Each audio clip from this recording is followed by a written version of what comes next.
جو ہے اپنے بنائے ہوئے اصولوں کے خلاف بھی جا سکتا ہے.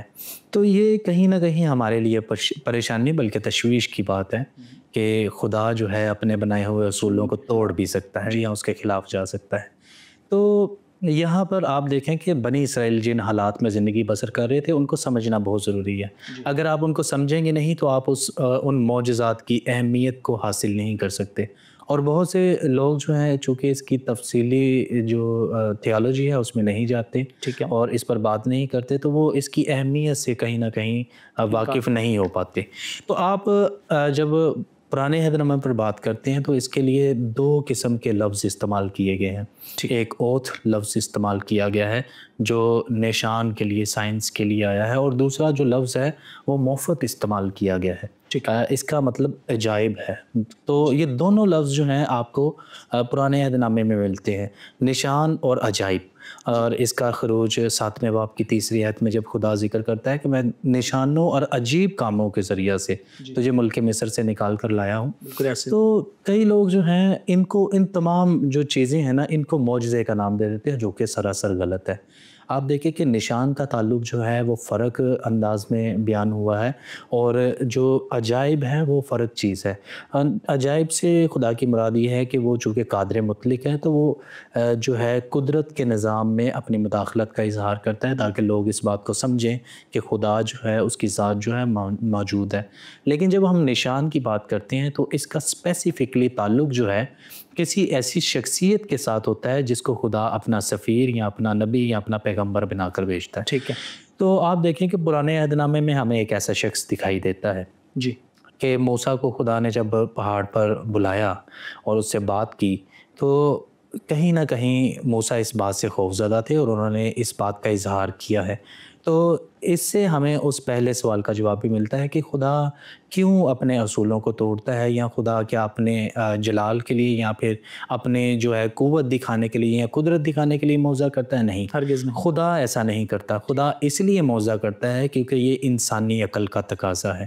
جب تک وہ کوئی عجیب کام نہیں دیکھ لیتے وہ خدا کی ذات پر یقین نہیں رکھتے. تو اسی وجہ سے جب موسیٰ نے کہا کہ جب لوگوں کے پاس جاؤں گا تو وہ تو میرا یقین نہیں انکار کر دیں گے. جی بالکل ایسا ہی ہے. تو جب انہوں نے اس بات کا اظہار کیا تو خدا نے ان کے ساتھ 2 نشان دے کر بھیجا تھا ان کو. لوگ اس کو معجزات کہتے ہیں. چلے معجزہ کہنا بھی ٹھیک ہی ہے کیونکہ یہ عقل کو عاجز کرنے کے لیے تھا. ٹھیک ہے. لیکن اس کے ساتھ ساتھ 2 نشان دے کر بھیجا تھا. اس کا مطلب یہ ہے کہ آپ دیکھیں کہ خدا جب مطلب جب ہم بادشاہ کی بات کرتے ہیں، بادشاہ جب سفیر کو بھیجا کرتے تھے تو وہ سفیر جا کر یہ کہتا تھا کہ میں بادشاہ کی طرف سے آیا ہوں. تو اس کی بات کو قبول نہیں کیا جاتا تھا تب تک جب تک وہ کوئی نشانی ریفرنس نہیں دیتا تھا کہ وہ بادشاہ کی سٹیمپ دکھاتا تھا، مہر دکھاتا تھا تو اس کی بات بالکل ٹھیک ہے. اسی طرح جب خدا نے اپنے نبیوں کو بھیجا تو یہ رسالت کی نشانی کے طور پر جو ہے اس کو دیا جاتا تھا نبی کو معجزہ حوالہ. اس میں آپ سر یہ بیان کرنا چاہ رہے ہیں کہ جس طور سے آپ نے بیان کیا کہ ہم معجزہ لفظ کی تعریف تو سن ہی رہے ہیں اور معجزہ لفظ پر بات ہی کر رہے ہیں، لیکن جو پرانے عہد نامہ میں عجائب کی بات آپ نے کی اور نشان کی بات کی ہے، لفظ معجزہ سے پہلے ان پر بھی ہمیں غور و فکر کرنا بہت ضروری ہے. تو یہ بڑی خوبصورت آپ نے بات کی ہے جو سفیر کے حوالے سے آپ نے بتائی کہ جب خدا اپنا پیغام جو ہے وہ کسی نبی کے ذریعہ سے بیچتا ہے تو اس کو بھی کچھ نشان دیتا ہے اور اپنا عجائب جو ہے وہ وہاں پر کرتا ہے. ٹھیک ہے، بالکل ایسا. میں اس کو مزید سننا چاہوں گا سر. دیکھیں جب ہم نشان کی بات کرتے ہیں تو نبی جب یہ رسالت کی نشانیوں کے طور پر بھی ہے، میں نے جیسا کہ ذکر کیا کہ جب کبھی نبی آتا تھا کوئی نیا پیغام لے کر تو لازم تھا کہ وہ نشان بھی دکھائے. تو یہ نبی کی طرف سے تقاضا نہیں تھا کہ خدا اس کو نشان دے، بلکہ یہ قوم کی طرف سے یا امت کی طرف سے نشان. بالکل ٹھیک ہے سر. تو جب کبھی نبی جایا کرتے تھے تو ان سے نشان طلب کیا کرتے تھے. مطلب آپ دیکھیں کہ مسیح کے زمانہ میں جب یہودیوں کے سامنے مسیح نے اپنے دعویٰ پیش کیا تو انہوں نے کہا، معجزے انہوں نے دیکھ رکھے تھے کہ ان کو پتا تھا کہ مسیح معجزے کرتا ہے، لیکن اس کے ساتھ ساتھ انہوں نے کہا کہ آپ ہمیں ایک نشان بھی دیں. جی یہ ان کا تقاضا تھا. بالکل ٹھیک ہے. تو آپ دیکھیں کہ موسیٰ کو جب بھیجا گیا تو بنی اسرائیل کو جو ہے چونکہ وہ بھی اس بات کا تقاضا کر سکتے تھے تو اپنے پیغام کو ثابت کرنے کے لیے نبی کو ہمیشہ معجزہ دیا جاتا ہے. ٹھیک ہے. کچھ لوگ ایسا کہہ سکتے ہیں اور یہ سوال اپنے دل میں لا سکتے ہیں یا آ بھی سکتا ہے. اس کی وجہ یہ ہے کہ بہت سارے ایسے نبی بھی ہیں جنہوں نے معجزات نہیں کیے. ٹھیک ہے. تو میں نے جیسا کہ بتایا کہ رسالت کو ثابت کرنے کے لیے نشان دیے جاتے تھے. کچھ نبی ایسے ہیں جن کو اپنی رسالت کو ثابت کرنے کی ضرورت پیش نہیں آئی, تو انہوں نے کوئی معجزات نہیں دکھائے بلکہ ان کے کلام کو قبول کر لیا گیا, ان کی رسالت کو, اتھارٹی کو قبول کیا گیا, اس لیے انہوں نے معجزے نہیں دکھائے. لیکن جن لوگوں کی رسالت کو, ان کی جو دعویٰ ہے, الہام کا جو دعویٰ تھا یا پیغمبری یا نبوت کا جو دعویٰ تھا, جب ان کو قبول نہیں کیا گیا تو ان کو معجزات کی قوت دی گئی. آپ دیکھیں کہ رسالت کو یا رسول کو قبول کرنے کا جو کرائیٹیریا بائبل مقدس میں بیان کیا گیا ہے وہ مختلف ہے, اور ہم جو انسان ہیں اگر اس کو ریشنل طریقے سے دیکھیں یا اپنے کرائیٹیریا پر لائیں تو ہم 3 طریقوں سے نبی کو جو ہے دیکھتے ہیں کہ نبی میں کیا کوالٹیز ہونی چاہیے. ٹھیک ہے. مثال کے طور پر اس کی سیرت کو دیکھا جائے گا جی کہ اس کی سیرت کیسی ہے. دوسرا, اس کی کلام کی خوبیوں پر غور کیا جاتا ہے کہ اس کا لایا گیا کلام کیسا ہے. ٹھیک ہے. لیکن اس میں پرابلم یہ ہے کہ کسی کی سیرت جو ہے وہ بظاہر تو بہت خوبصورت ہے. اگر کوئی دعویٰ کرتا ہے کہ میں نبی ہوں تو وہ کوئی ایسا کام لوگوں کے سامنے تو نہیں دکھائے گا جس سے اس کی نبوت پر شک کیا جا سکے. تو سیرت کہیں نہ کہیں اس کے دعوی الہام کو پرکھنے کے لیے کافی جو ہے دلیل نہیں ہو سکتی یا کرائیٹیریا یا معیار نہیں ہو سکتا. دوسرا جو ہے کہ کلام بہت خوبصورت لوگ کرتے ہیں اور کرتے بھی آئے ہیں. بہت ساری ایسی چیزیں ہیں جو ہمیں نبوت سے ہٹ کے بھی ملتی ہیں, تو اس سے بھی اس کی نبوت یا رسالت کو ثابت کرنے کے لیے جو ہے وہ کافی نہیں ہے. ٹھیک ہے. تو اس کے لیے خدا نے ایک تیسرا معیار جو ہے بائبل کی تھرو ہمیں بھی دیا ہے کہ آپ اس نبی کو اس کے کاموں کے ذریعہ سے پہچانیں. جی ٹھیک ہے. تو ان جو مشکلات کا حل اور ان تمام سوالوں کا جواب جو ہے وہ معجزہ کی صورت میں خدا جو ہے اپنے نبی کے ذریعہ سے جب اس کو بھیجتا ہے تو اس کو نشان کے طور پر جو ہے یہ چیزیں دے دیتا ہے. ٹھیک ہے. تو نشانیاں ہیں اور پھر جو عجائب ہیں, یہ 2 لفظ جو ہیں بائبل مقدس میں. پھر ایک تیسرا لفظ بھی استعمال کیا گیا جسے بالا کہتے ہیں, کام کہتے ہیں. ٹھیک ہے. تو یہ قدرت والے کاموں کا بھی ذکر کیا گیا ہے. یہ لفظ چونکہ اس سینس میں استعمال کیا گیا ہے لیکن اس کا جو براہ راست تعلق جو ہے وہ معجزہ سے نہیں ہے, لیکن اس کو اس کانٹیکسٹ میں استعمال کیا گیا, لیکن اس لیے ہم اس کا ذکر بھی کرتے جاتے ہیں. تو کل ملا کر جب آپ دیکھتے ہیں اس چیز کو تو خدا کا جو منصوبہ تھا انسانیت کے لیے معجزات کا جو تعلق ہے وہ اس لیے نہیں ہے کہ خدا اپنے آپ کو منوانا چاہتا ہے. ٹھیک ہے. ڈرا کر تو کوئی بھی اپنے آپ کو منوا سکتا ہے اور ایسا ہوا بھی ہے. دنیا تاریخ میں ایسے بہت سے لوگ گزرے ہیں جنہوں نے اپنے آپ کو منوایا ہے, ڈرا دھمکا کر اپنی قوت کو ظاہر کر کے زیر سایہ رکھنے کے لیے. تو خدا کا طریقہ ایسا نہیں ہے. خدا جب کسی کو جو ہے اپنے آپ کو کسی پر ظاہر کرتا ہے تو اس کا طریقہ یہ ہے کہ وہ اپنے نبیوں کے ذریعہ سے پہلے تو کلام کرتا ہے, پھر اس کلام کی اس کو ثبت کرنے کے لیے, اس کو ثابت کرنے کے لیے پھر وہ معجزات دکھاتا ہے کہ میں الہی قدرت کا مالک ہوں اور یہ جو پیغمبر ہے یا پھر جو نبوت کا دائی ہے یہ میرا ہی بھیجا ہوا شخص ہے, تو آپ اس کو قبول کریں, اس کی اتھارٹی کو قبول کریں. جی تھینک یو ویری مچ سر. معجزہ کی اہمیت کے حوالے سے بڑی تفصیل سے آپ نے اس بات کو بیان کیا ہے, اور میں محسوس کر رہا ہوں کہ جتنے بھی ناظرین آج کے اس پروگرام کو سن رہے ہیں انہوں نے ان 2 الفاظوں پر بہت غور کیا ہوگا جو آپ نے بیان کیے کہ عجائب خدا دکھاتا ہے اور خدا نشانات جو ہے وہ دیتا ہے اپنے بندوں کو تاکہ خدا جو ہے وہ اپنے بندوں کے وسیلہ سے قوم پر ظاہر ہو سکے. بالکل سر, ہم بات کریں گے, تھوڑا سا آگے بڑھیں گے آج کے پروگرام میں. معجزات کی سر ہم بات کر رہے ہیں تو کتاب مقدس میں سچے معجزات اور جھوٹے معجزات کا بھی ذکر ہمیں ملتا ہے. تو ہم کیسے پہچانیں گے کہ سچے معجزات کون سے ہیں اور جھوٹے معجزات کون سے؟ بالخصوص آپ کے ذہن میں بھی یہ بات آ رہی ہوگی کہ مقدس موسیٰ جب فرعون کے دربار میں گئے تو وہاں پر بھی معجزات ہوئے. تو ہم کیسے اس کو پہچانیں گے, ہم کیسے الگ الگ کر سکتے ہیں اس بات کو؟ دیکھیں, معجزات کا جو براہ راست تعلق ہے وہ خدا کی ذات کے ساتھ ہے, اس لیے لیکن کہیں نہ کہیں ایک مخالف قوت ہے وہ بھی اس دنیا میں کام کر رہی ہے اور خدا اس کا ذکر بھی کرتے ہوئے دکھائی دیتے ہیں. ٹھیک ہے.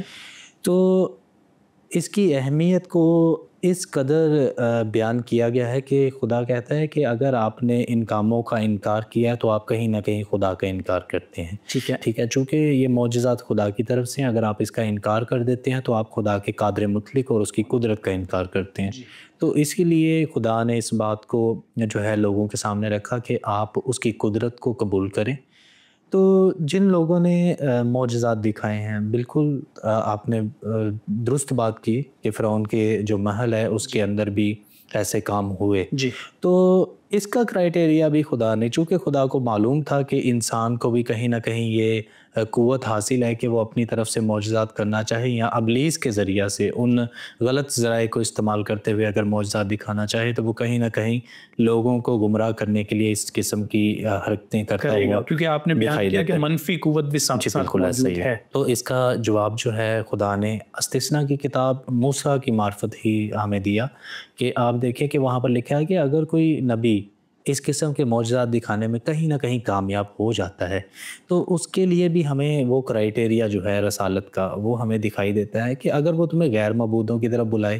معجزات دکھانے کا مقصد کیا ہے؟ کہ آپ کو عاجز کر لیا جائے، کہ آپ کو اس کی قدرت کو یا آپ اس کے اختیار کو قبول کریں. بالکل. تو اس کے لیے دوسرا کرائٹیریا جو ہے خدا کی ذات ہمیں دیتی ہوئی دکھائی دیتی ہے کہ وہ آپ کو غیر معبودوں کی طرف بلائیں.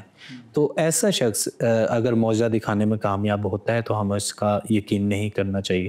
دوسری چیز کہ خدا نے یہ بھی ظاہر کر دیا تھا چونکہ ایسے لوگ آئیں گے، اور لیکن ان کے معجزات میں اور حقیقی معجزات میں بہت فرق ہے. آپ دیکھیں کہ موسیٰ جب اپنا معجزہ پیش کرتے ہیں، اپنی نشانی پیش کرتے ہیں کہ وہ اپنی لاٹھی کو پھینکتے ہیں تو وہ سانپ بن جاتا ہے. تو جو مخالف لوگ تھے انہوں نے بھی اپنی لاٹھیاں پھینکی اور وہ بھی سانپ بنے. لیکن آپ دیکھیں کہ موسیٰ کا جو عصا تھا اور جو سانپ بن گیا تھا ان کے سانپوں کو نگل گیا. تو ان کا جو معجزہ ہے وہ قائم نہیں رہ سکتا. ان کی جو بات ہے وہ قائم نہیں رہتی. اس لیے خدا نے اس کرائٹیریا کو جو ہے انسان کے سامنے رکھ دیا کہ ان کی باتیں کہیں نہ کہیں مطلب ان کے جو کام ہیں کہیں نہ کہیں ظاہر تو ہوں گے لیکن یہ دیر پا نہیں ہے. آپ دیکھیں گے چونکہ ہمارے ہاں جو ایشیائی کلچر ہے تو ہمیں یہاں پر بھی ایسے بہت ساری چیزیں دیکھنے کو ملتی ہیں کہ ہمارے ہاں یہ تصور پایا جاتا ہے، اور یہ لوگ بھی جو زندگی بسر کر رہے تھے ان کی زندگی میں بھی اس بات کی بہت اہمیت تھی. یہ معجزات دیکھنا چاہتے تھے، نہ صرف دیکھنا چاہتے تھے بلکہ ان سے عاجز ہو کر ان پر یقین بھی لے آتے تھے. تو بنی اسرائیل کا بھی معاملہ یہی تھا، اور خدا نے اس بات کو پہلے سے ہی بھانپ لیا تھا کہ ایسے لوگ آئیں گے. اور ان کی نفسیات جو ہے وہ اس قسم کی ہے کہ اگر اس قسم کا یہ کوئی کام دیکھ لیں تو یہ اس کے پیچھے جا سکتے ہیں. تو اس لیے خدا نے ان سچے اور جھوٹے معجزات میں تقسیم کر کے ہمارے سامنے رکھ دیا ہے.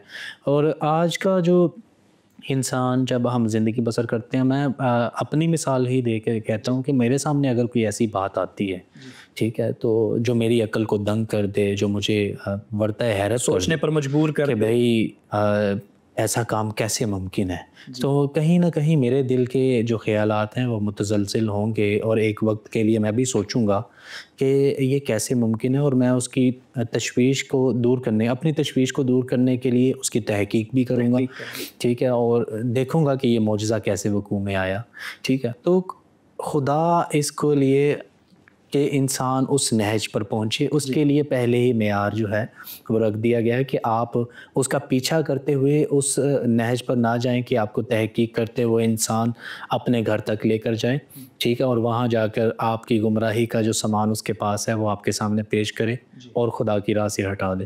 تو معجزات کا کہیں نہ کہیں جہاں یہ تعلق ہے کہ وہ خدا کی قدرت کو ظاہر کرتے ہیں، تو معجزات انسان کے لیے جو ہے آزمائش کا باعث بھی رہے ہیں. تو لوگ بہت سے ایسے بھی ہیں جنہوں نے معجزات دیکھ کر اپنے ایمان کو کھو بھی دیا.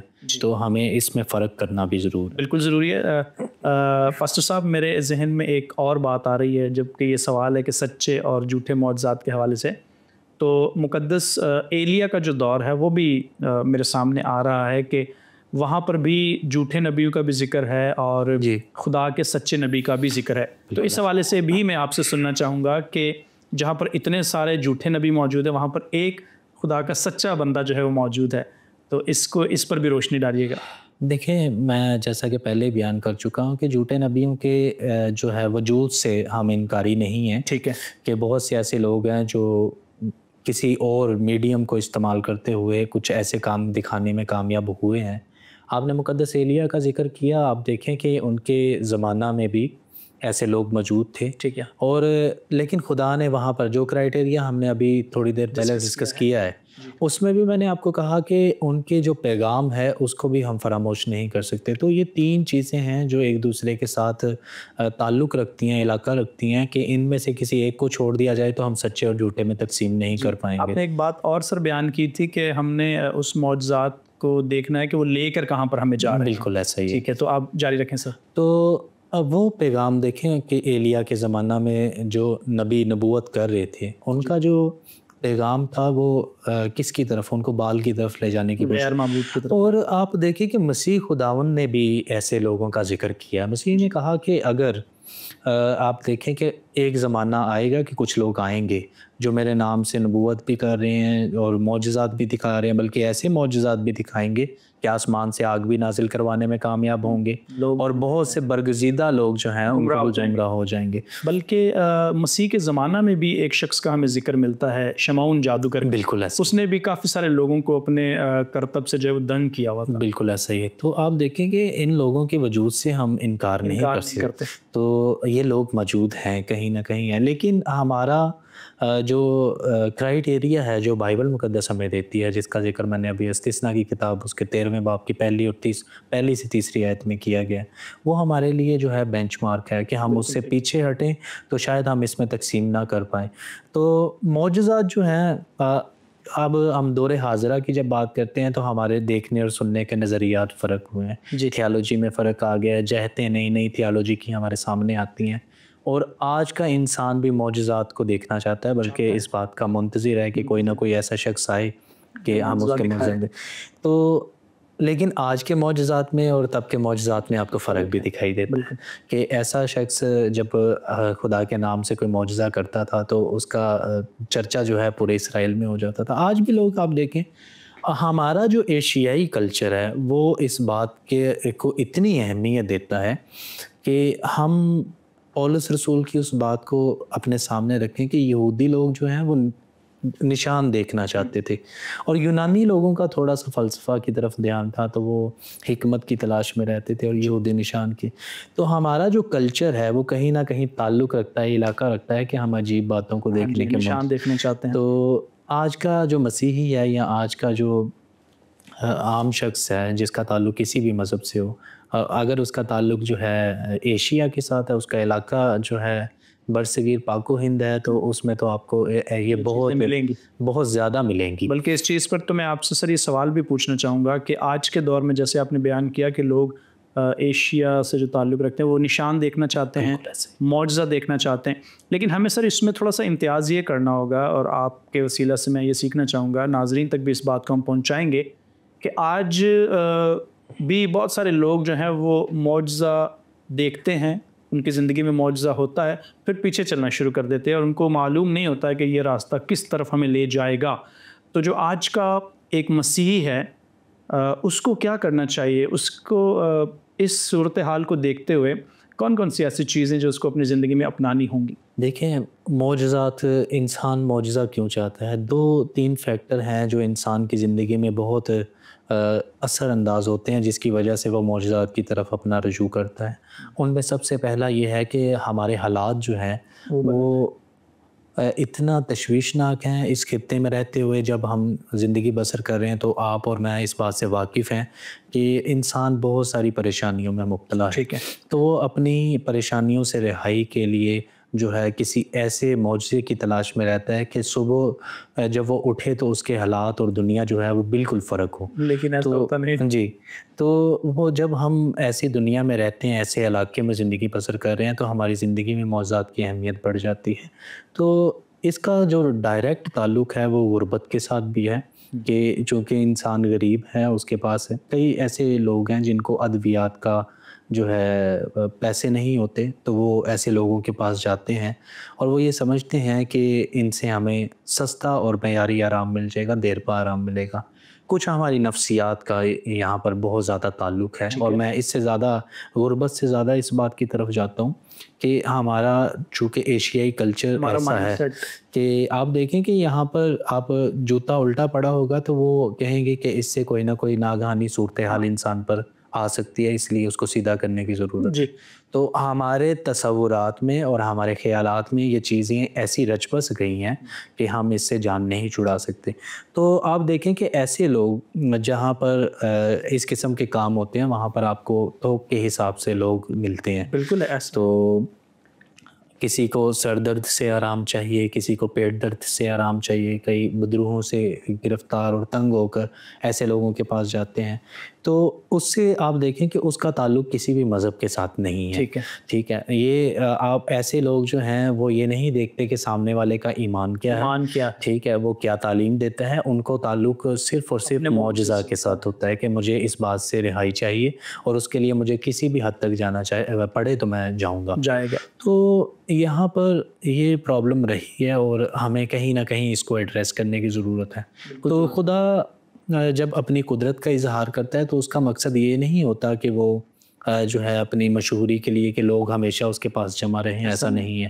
مسیح خداوند کے معجزات پر بھی جب آپ غور کرتے ہیں تو مسیح نے ایسے معجزات نہیں کیے ہیں کہ وہ جگہ جگہ پر جا کر تمام بیماروں کو، بلکہ آپ دیکھیں کہ پول پر بہت سے بیمار پڑے ہوئے تھے، لیکن ان کا دھیان جو ہے 38 برس کے بیمار پر اس لیے گیا تاکہ وہ اس ایمان کو یا اس تعلیم کو جو وہ کر رہے تھے، اگر خدا نے موقع دیا تو ہم ان معجزات پر بھی ضرور بات کریں گے، لیکن یہ معجزات جو ہیں یہ مشہوری کے لیے نہیں ہیں کہ وہ مشہور ہونا چاہتے تھے یا پھر ان کا جو ہے انسان کی زندگی سے کوئی ایسا گہرا تعلق تھا کہ خدا چاہتا ہے کہ سب، ایسا نہیں ہے کہ خدا کسی کو بیمار دیکھنا چاہتا ہے، لیکن اس کا کہیں نہ کہیں مقصد یہ ہے کہ ہم اپنی زندگیوں پر غور کریں۔ کئی گناہ ایسے ہیں جن کی وجہ سے ہماری زندگی میں ایسی پرابلم آ جاتی ہے، مطلب اس کی مثال ہمیں پرانے عہد نامے میں بھی ملتی ہے اور یہودی تھیالوجی اس پر کھل کر بات کرتی ہے کہ اگر آپ کی زندگی میں گناہ ہے تو آپ کا جسم بیمار ہے، ٹھیک ہے۔ کچھ گناہ ایسے ہیں جن کا تعلق آپ کی آزمائش سے ہوتا ہے،